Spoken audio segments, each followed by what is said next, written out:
आज हम अपनी इस इंग्लिश क्लास में फ्लेमिंगो बुक का चैप्टर 5 स्टार्ट करने वाले हैं, जिसका नाम है इंडिगो। तो बच्चों, इंडिगो एक प्लांट होता है जिससे ब्लू डाई बनती है। आप लोगों ने पहले भी पढ़ा होगा हिस्ट्री में कि इंडिया जब एक इंडिपेंडेंट कंट्री नहीं था, यहाँ पे ब्रिटिशर्स का रूल था और हमारा देश एक गुलाम देश था।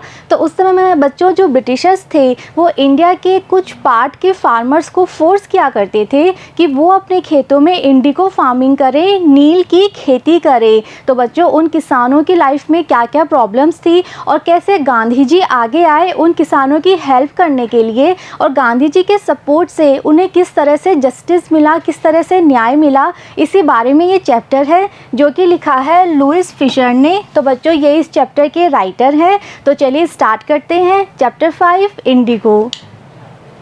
When I first visited Gandhi in 1942 at his ashram in Sevagram in central India, he said। तो बच्चों, अब जो राइटर हैं लुईस फिशर, वो बता रहे हैं कि जब वो गांधी जी से फर्स्ट टाइम मिले थे, कब मिले थे? 1942 में मिले थे। और कहाँ? सेवाग्राम में गांधी जी का एक आश्रम था वहाँ पे। और सेवाग्राम कहाँ है? सेंट्रल इंडिया में, मध्य भारत में। तो लुईस फिशर कह रहे हैं कि मैं मध्य भारत में सेवाग्राम में जो गांधी जी का आश्रम था, वहाँ गांधी जी से 1942 में मिला था। He said। तो जब वो गांधी जी से मिले तो गांधी जी ने उन्हें बताया, I will tell you how it happened that I decided to urge the departure of the British। तो वो कह रहे हैं कि जब वो गांधी जी से मिले, उनकी गांधी जी से बातचीत चल रही थी, तो गांधी जी ने उन्हें बताया था कि मैं तुम्हें बताऊंगा कि ये कैसे हुआ कि मेरे अंदर अर्ज होता है बच्चों, बहुत ज़्यादा प्रेरित होना, बहुत ज़्यादा अधिक इच्छा करना। तो गांधी जी ने कहा कि मैं तुम्हें बताऊंगा कि मैं कैसे प्रेरित हुआ, मेरे अंदर इच्छा कैसे जागृत हुई कि अब ब्रिटिश को यहाँ से, इंडिया से डिपार्चर करना है, उनकी यहाँ से रवानगी करनी है, उन्हें यहाँ से बाहर निकालना है। तो लुईस फिशर बता रहे हैं कि जब वो गांधी जी से 1942 में मिले थे तो गांधी जी ने उन्हें बताया था कि मैं तुम्हें बताता हूँ कि कैसे मेरे अंदर इच्छा जागृत हुई कि अब ब्रिटिशर्स को इंडिया से निकालना है, उनकी यहाँ से रवानगी करनी है। It was in 1917। तो गांधी जी ने अपनी बात बताते हुए कहा कि वो समय था 1917 का, मेरे अंदर वो इच्छा जागृत हुई थी, वो साल था 1917 का। He had gone to the December 1916 annual convention of the Indian National Congress Party in Lucknow। तो 1917 में क्या हुआ था? तो उन्होंने आगे बताया कि 1916 का जो दिसंबर का महीना था, उस समय वो गए थे। कहाँ गए थे? Annual convention. एनुअल कहते हैं बच्चों वार्षिक, जो कि एवरी ईयर होता है, साल में एक बार होता है, और कन्वेंशन होता है सम्मेलन। तो वो वार्षिक सम्मेलन में भाग लेने के लिए गए थे। और सम्मेलन किसका था? इंडियन नेशनल कांग्रेस पार्टी का था। और कहाँ पर था? लखनऊ में था। तो गांधी जी बता रहे हैं कि 1916 दिसंबर में वो लखनऊ गए थे इंडियन नेशनल कांग्रेस पार्टी के वार्षिक सम्मेलन में भाग लेने के लिए। There were 2301 delegates and many visitors। तो बच्चों, उस सम्मेलन में गांधी जी बताते हैं कि 2301 डेलीगेट्स आए थे। डेलीगेट्स कहते हैं बच्चों रिप्रेजेंटेटिव, प्रतिनिधि, जो किसी दूसरे को रिप्रेजेंट करने के लिए वहाँ पर आते हैं। तो 2301 वहाँ पे डेलीगेट्स थे और बहुत सारे वहाँ पर विजिटर्स थे जो कि उस कन्वेंशन में पार्टिसिपेट करने के लिए आए हुए थे। During the proceedings Gandhi recounted. अब वो आगे हमारे जो राइटर हैं लुईस फिशर, वो बता रहे हैं कि वो जो प्रोसीडिंग चल रही थी एनुअल कन्वेंशन का, प्रोसीडिंग कहते हैं प्रोग्राम, कार्यक्रम। तो जो एनुअल कन्वेंशन का कार्यक्रम चल रहा था, प्रोग्राम चल रहा था, तो गांधी जी अपनी बात रिकाउंट करते हुए, अपनी बात का वर्णन करते हुए, अपनी बात सुनाते हुए कहते हैं, अ पीजेंट केम। तो जिस समय वो प्रोसीडिंग चल रही थी, प्रोग्राम चल रहा था, उसी बीच एक पीजेंट कहते हैं बच्चों किसान, फार्मर। तो एक किसान आता है टू मी, गांधी जी के पास, looking like any other peasant in India. और वो कैसा दिख रहा था? जैसे कि इंडिया के बाकी किसान दिखते हैं, यानी कि जैसे इंडिया का कोई और किसान दिख रहा हो, वैसा ही वो दिख रहा था। Poor and emaciated. तो गांधी जी कहते हैं कि इंडिया के सारे ही फार्मर्स ऐसे ही दिखते हैं, वे सभी बहुत गरीब होते हैं और बहुत ज़्यादा एमेसिएटेड कहते हैं बिल्कुल वीक, दुबले पतले। तो गांधी जी कहते हैं कि जैसे इंडिया का कोई भी किसान दिखता है वैसे ही वो भी दिख रहा था, बिल्कुल गरीब था और बिल्कुल वीक, फिजिकली वीक था, दुबला पतला था। एंड सैड, तो वो किसान आता है गांधी जी के पास और कहता है आई एम राजकुमार शुक्ला। तो उसने अपना नाम बताया, उसने कहा मैं राजकुमार शुक्ला हूँ, I am from Champaran and I want you to come to my district. तो उसने गांधी जी को अपना नाम बताया और कहा कि मैं चंपारण से आया हूँ और मैं आपसे चाहता हूँ कि आप मेरे साथ मेरे डिस्ट्रिक्ट चले, मेरे ज़िले, मेरे प्रांत आप मेरे साथ चलें, ये मैं आपसे चाहता हूँ। Gandhi had never heard of the place, और गांधी जी ने इस जगह के बारे में, कौन सी जगह, चंपारण, तो गांधी जी ने चंपारण के बारे में इससे पहले कभी नहीं सुना था। उनके लिए एक नई जगह थी, एक नया नाम था। तो गांधी जी ने चंपारण नाम फर्स्ट टाइम सुना था राजकुमार शुक्ला से। It was in the foothills of the towering Himalayas near the kingdom of Nepal। अब चंपारण बच्चों कहाँ है?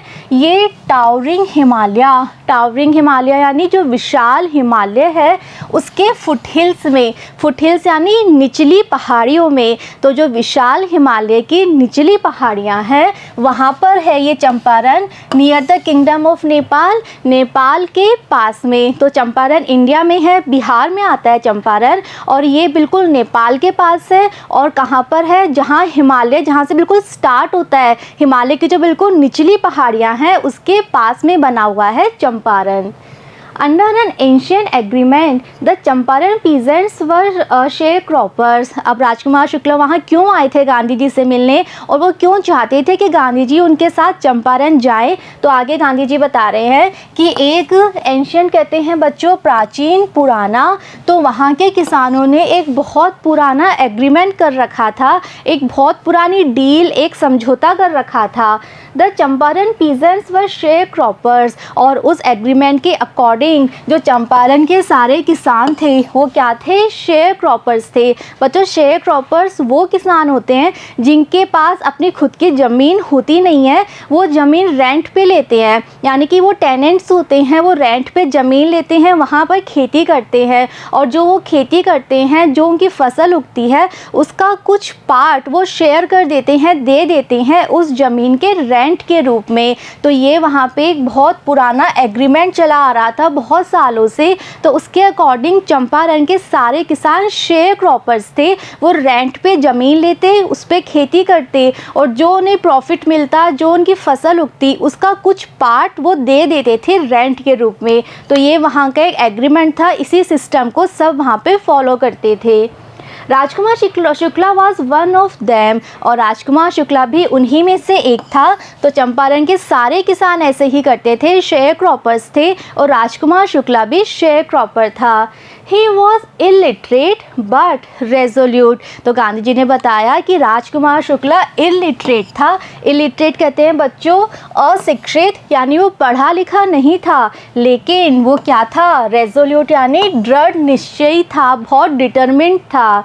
He had come to the Congress session to complain about the injustice of the landlord system in Bihar। तो वो बहुत ज़्यादा दृढ़ निश्चयी था, वो बिहार से चल के लखनऊ तक आ गया था कांग्रेस पार्टी के एनुअल कन्वेंशन में। और क्यों आया था? तो वो इस कांग्रेस सेशन में, कांग्रेस पार्टी के एनुअल कन्वेंशन में क्यों आया था? कंप्लेन, शिकायत करने आया था अबाउट द इनजस्टिस। इनजस्टिस कहते हैं अन्याय। तो जो अन्याय हो रहा था, किसका अन्याय? Landlord system in Bihar. तो बिहार में जो लैंडलॉर्ड सिस्टम था, लैंडलॉर्ड सिस्टम यानी जो जमींदारी प्रथा थी, उसके अनुसार जो किसानों के साथ अन्याय हो रहा था उसकी शिकायत करने के लिए वो यहाँ पर आया था। And somebody had probably said, तो वो आया तो कांग्रेस पार्टी के सम्मेलन में था कि मैं जाऊंगा और अपनी शिकायत रखूंगा, सबको बताऊंगा कि बिहार में हम लोगों के साथ कैसे अन्याय हो रहा है, इसलिए वो आया था। और जब वो वहाँ पहुँचा तो किसी ने उससे शायद कह दिया था स्पीक टू गांधी, कि तुम गांधी के पास जाओ, गांधी से बात करो। इसीलिए वो गांधी जी के पास गया, उसने अपनी सारी बात बताई और गांधी जी से कहा कि आप मेरे साथ मेरे प्रांत चलिए, मेरे जिले चंपारण आप चलिए। Gandhi told Shukla he had an appointment in Kanpur and was also committed to go to other parts of India। अब जब राजकुमार शुक्ला जाते हैं गांधी जी के पास, अपनी सारी बात बताते हैं कि बिहार में क्या हो रहा है, हम किसानों के साथ कैसे इनजस्टिस अन्याय हो रहा है, तो गांधी जी कहते हैं कि मुझे तो अभी कानपुर जाना है। बच्चों ये कानपुर की स्पेलिंग है, तो उस समय जब ब्रिटिशर्स का रूल था यहाँ पे, तो वो हर वर्ड की स्पेलिंग थोड़ी डिफरेंट लिखा करते थे, तो ये उस समय की कानपुर की स्पेलिंग है। तो गांधी जी ने कहा कि मेरा तो कानपुर में एक अपॉइंटमेंट है, मेरा तो पहले से एक प्रोग्राम फिक्स है कानपुर में, and was also committed to go to other parts of India. तो गांधी जी ने कहा कि मुझे यहाँ से पहले तो कानपुर जाना है और उसके बाद भी मैं कमिटेड हूँ, मतलब मैंने पहले से प्रोग्राम फिक्स कर रखा है इंडिया के बाकी पार्ट्स में भी जाने का। तो गांधी जी ने कहा कि मेरे तो प्रोग्राम पहले से फिक्स है, अभी मैं लखनऊ आया हूँ, यहाँ से मुझे कानपुर जाना है और कानपुर के बाद मुझे इंडिया के और भी अलग अलग पार्ट्स में जाना है, और ये सारे प्रोग्राम मैं ऑलरेडी फिक्स कर चुका हूँ, मैं कमिटमेंट दे चुका हूँ, तो अब मैं इन प्रोग्राम्स में चेंज नहीं कर सकता। Shukla accompanied him everywhere. तो बच्चों राजकुमार शुक्ला इतने डिटर्मिन्ड थे, इतने रेजोल्यूट थे कि वो गांधी जी के साथ, अकम्पनी होता है साथ में जाना, तो वो गांधी जी के साथ एवरीवेयर सब जगह गए, जहाँ जहाँ गांधी जी गए, कानपुर गए तो वो भी कानपुर गए, गांधी जी को उसके बाद जहाँ जाना था वो भी उनके साथ हर जगह गए, उन्होंने गांधी जी को बिल्कुल नहीं छोड़ा। Then Gandhi return to his ashram near Ahmedabad. तो जब गांधी जी के सारे अपॉइंटमेंट, सारे कमिटमेंट जहाँ जहाँ उन्हें जाना था सब पूरे हो जाते हैं, तो उसके बाद वो अहमदाबाद में जो उनका आश्रम था वहाँ पे वो लौट आते हैं। Shukla followed him to the ashram, और राजकुमार शुक्ला उनके पीछे पीछे आश्रम भी आ जाते हैं। For weeks he never left Gandhi side. तो बहुत वीक्स निकल गए, बहुत सप्ताह निकल गए और राजकुमार शुक्ला ने गांधी की साइड नहीं छोड़ी, यानी गांधी जी का साथ नहीं छोड़ा। जहाँ जहाँ गांधी जी जाते थे वहीं वहीं राजकुमार शुक्ला उनके साथ साथ उनके पीछे पीछे चले जाते थे। Fix a date he bagged, और वो गांधी जी से एक ही रिक्वेस्ट करते थे कि आप बस एक डेट फिक्स कर दो, आप बस मुझसे एक डेट दे दो कि आप कौन सी डेट को चंपारण आओगे। तो जब गांधी जी ने कहा कि मैं बहुत बिजी हूँ, मेरे बहुत सारे अपॉइंटमेंट है, तो राजकुमार शुक्ला ने हार नहीं मानी, वो गांधी जी के साथ लगे रहे, जहाँ जहाँ गांधी जी जाते वहीं वहीं वो उनके पीछे पीछे चले जाते, और वो सिर्फ एक बात की रिक्वेस्ट करते कि आप मुझे बस एक डेट बता दो कि आप चंपारण कब आओगे। Impressed by the sharecroppers' tenacity and story, Gandhi said। तो अब गांधी जी बहुत ज़्यादा इम्प्रेस हो गए थे, प्रभावित हो गए थे इस शेयर क्रॉपर यानी कि राजकुमार शुक्ला की टेनेसिटी से। टेनेसिटी कहते हैं बच्चों दृढ़ता। तो राजकुमार शुक्ला इतने डिटर्मिन थे गांधी जी को अपने साथ ले जाने के लिए, तो इसको देख के गांधी जी बहुत इम्प्रेस हो गए। एंड स्टोरी, और राजकुमार शुक्ला ने जो कहानी सुनाई थी, यानी जो अपने फार्मर्स के साथ जो इंजस्टिस हो रहा था वो बताया था, तो वो सुन के गांधी जी इम्प्रेस हो गए थे। और गांधी जी ने सेड कहा, I have to be in Calcutta on such and such a date। तो गांधी जी ने कहा कि मैं अभी भी फ्री नहीं हुआ हूँ, अब मुझे कैलकाटा जाना है। तो उन्होंने डेट बताई कि मुझे इस डेट को कैलकाटा जाना है। Come and meet me and take me from there. तो गांधी जी ने कहा कि मुझे इस डेट को कैलकाटा जाना है, तो जब मैं कैलकाटा जाऊंगा तो तुम कैलकाटा आ जाओ, वहाँ मुझसे मिलो और फिर तुम मुझे अपने साथ वहाँ से ले जाना। तो गांधी जी ने कहा कि मेरा एक और अपॉइंटमेंट है कैलकाटा में, मैं उस डेट को वहाँ जाऊँगा, तुम मुझे कैलकाटा में मिलो आगे और वहाँ से मैं तुम्हारे साथ चंपारण चलूँगा। मंथ्स पास, तो बहुत महीने गुजर गए। तो गांधी जी ने ये जो डेट दी थी ये बहुत महीनों बाद की डेट थी, तो बहुत महीने गुजर गए। Shukla was sitting on his haunches at the appointed spot in Calcutta when Gandhi arrived. तो बहुत महीनों बाद जब वो डेट आई जो गांधी जी ने बताई थी कि इस डेट को मैं कैलकाटा जाऊंगा, तो उस डेट को जब गांधी जी अराइव्ड कैलकाटा पहुंचते हैं तो शुक्ला, राजकुमार शुक्ला वहाँ पहले से ही थे और वो क्या थे, sitting on his haunches. Sitting on haunches बच्चों ऐसे कहते हैं अपने पैरों के बल पे, ऐसा जब हम बैठते हैं पैरों को फोल्ड करके, तो वो इस तरीके से वहाँ पर बैठे हुए थे उस अपॉइंटेड स्पॉट पर, यानी कैलकाटा में जो जगह इन्होंने फिक्स की थी कि उस जगह पर तुम मुझे मिलना, तो उसी जगह पर राजकुमार शुक्ला अपने पैरों के बल पे बैठे हुए गांधी जी का वेट कर रहे थे। He waited till Gandhi was free, और कैलकाटा में उन्होंने वेट किया जब तक गांधी जी फ्री नहीं हो गए। तो गांधी जी का कैलकाटा में एक प्रोग्राम था, एक अपॉइंटमेंट था, गांधी जी उसके लिए गए थे, तो जब तक वो फ्री नहीं हो गए राजकुमार शुक्ला ने वहीं पर वेट किया। Then the two of them boarded a train for the city of Patna in Bihar। तो जब कैलकाटा में गांधी जी का जो अपॉइंटमेंट था, जो प्रोग्राम था, वो कंप्लीट हो जाता है, उसके बाद वो दोनों boarded a train यानी एक ट्रेन लेते हैं, कहाँ के लिए, सिटी ऑफ पटना इन बिहार। तो बिहार में पटना तक की एक ट्रेन लेते हैं कैलकाटा से। There Shukla led him to the house of a lawyer named Rajendra Prasad. तो अब वो पटना पहुंच जाते हैं, गांधी जी और राजकुमार शुक्ला दोनों पटना पहुंच गए। अब पटना जाके जो राजकुमार शुक्ला थे वो गांधी जी को एक लॉयर, एक वकील के घर ले जाते हैं जिनका क्या नाम था, Rajendra Prasad, who later became president of the Congress party end of India. तो ये वही राजेंद्र प्रसाद थे जो आगे चल के लेटर यानी बाद में क्या बनते हैं, कांग्रेस पार्टी के भी अध्यक्ष बनते हैं और इंडिया के भी प्रेसिडेंट बनते हैं। तो ये इनकी मुलाकात भी वहीं पर हुई थी गांधी जी से। तो जब गांधी जी पटना जाते हैं तो राजकुमार शुक्ला उन्हें राजेंद्र प्रसाद के घर लेके चले जाते हैं। Rajendra Prasad was out of town. तो वो घर तो जाते हैं लेकिन राजेंद्र प्रसाद घर पर नहीं थे, वो टाउन में नहीं थे, वो कहीं बाहर गए हुए थे।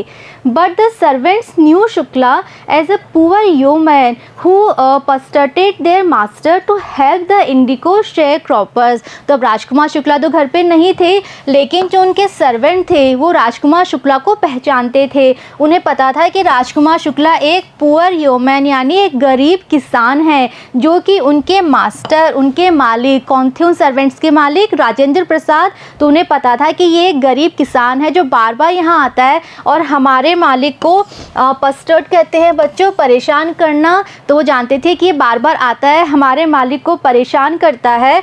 To help the indigo share croppers, किस लिए परेशान करता है, बार बार क्यों आता है, हेल्प मांगने के लिए कि हम जो शेयर क्रॉपर्स हैं, जो फार्मर्स हैं, उनकी हेल्प करें। तो सर्वेंट्स पहचानते थे कि ये पहले भी बहुत बार आ चुका है और हमारे मालिक को, राजेंद्र प्रसाद को बार बार परेशान करता है, एक ही बात कहता है कि आप चलो और हमारी हेल्प करो। तो सर्वेंट्स पहचान गए।